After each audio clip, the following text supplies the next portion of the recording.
আমি উন্মাদ, আমি উন্মাদ, আমি সহসা কিনেছি আদিকে আমার ঘুরিয়া গিয়াছে সব পাঁচ।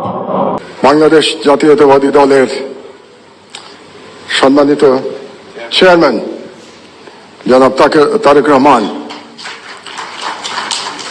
জাতীয়তাবাদী দলের সেক্রেটারি জেনারেল আলমগীর ভাই এবং দলটির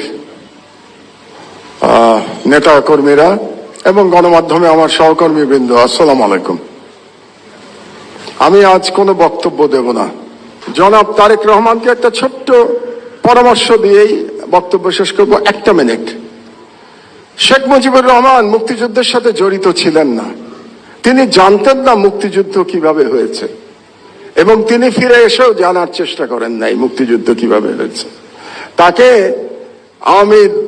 আওয়ামী লীগের লোকজন যা বলেছে এবং ভারতীয় পক্ষ যা বলেছে সেটাকেই তিনি ধরে নিয়েছিলেন, এটাই মুক্তিযুদ্ধের ইতিহাস ছিল, এই জন্যই তিনি ব্যর্থ হয়েছিলেন। জনাব তারেক রহমান, আপনি 17 বছর দেশে ছিলেন না, আপনি জানেন না এখানে কি হয়েছে।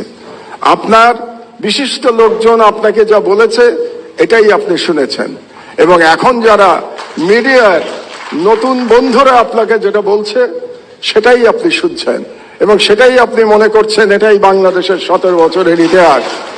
বাংলাদেশের 17 বছরের ইতিহাস এটা না। সেই ইতিহাস আমি বর্ণনা করব ভবিষ্যতে যদি আপনি এরকম কোনো অনুষ্ঠানের আয়োজন করেন এবং সেই অনুষ্ঠানে আমাকে 15 মিনিট সময় দেন, তাহলে বাংলাদেশের মিডিয়ার ইতিহাস, 50 বছরের ইতিহাস আমি বর্ণনা করব। সেই প্রত্যাশা ব্যক্ত করে আমার বক্তব্য শেষ করছি। আপনারা শুনলেন, আমাকে দাওয়াত দিয়েছেন এখানে, এই জন্য ধন্যবাদ জানিয়ে আমার বক্তব্য শেষ করছি। আল্লাহ হাফেজ, বাংলাদেশ জিন্দাবাদ। আমি চিরবিদ্রোহী বীর, বিশ্ব ছড়ায় উঠিয়াছি একা, চির উন্নত মামসী। নারায়ে তাকবীর, নারায়ে তাকবীর। দিল্লি না ঢাকা, দিল্লি না ঢাকা, গোলামি না আজাদি, ক্ষমতা না জনতা, আপোষ না সংগ্রাম, দিল্লি না ঢাকা। আমার ভাই কবরে, খুনি কেন বাহিরে, আমরা সবাই হাদি হব, গুলির মুখে কথা কব, আমরা সবাই হাদি হব।